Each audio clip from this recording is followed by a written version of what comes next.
Hello children, welcome back to your English class. In this session, we are going to read the chapter Jalebis. This is chapter 8 in your supplementary reader. Let's start. This chapter has been written by Ahmed Nadeem Kazmi and it is translated from the Urdu by Sufia Pathan. Let's start our story. The first part of the story tells us the temptation for jalebis. Munna was a student of 5th class at the government school, Kambalpur. He was going to school with 4 rupees in his pocket to pay his fees. But his teacher, Master Ghulam Muhammad, was on leave, so the fees could not be paid that time. On his way back, the sight of jalebis tempted him. The coins in his pocket began to jingle. Coins spoke.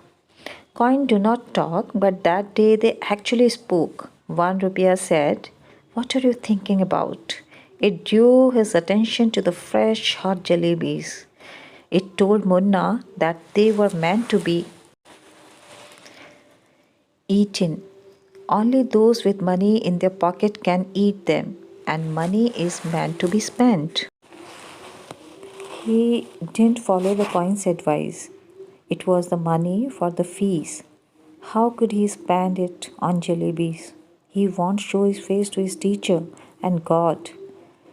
Besides this, he was a good boy. He got so much to eat at home. So he considered even looking at something in the bazaar a sin.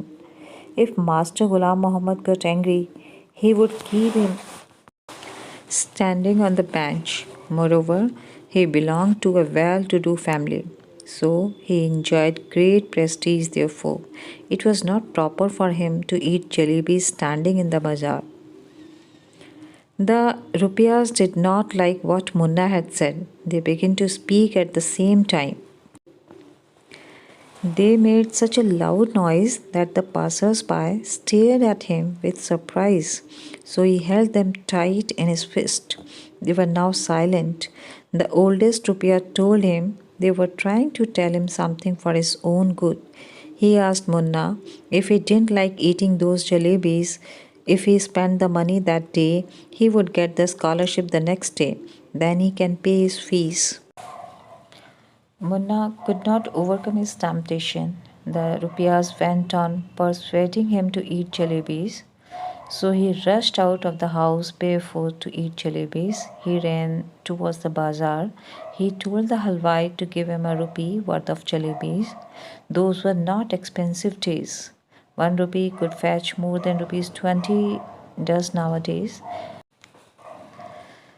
The halwai heaped a pile of jalebis on a newspaper. He took the jalebis and ran into a street. He ate many jalebis.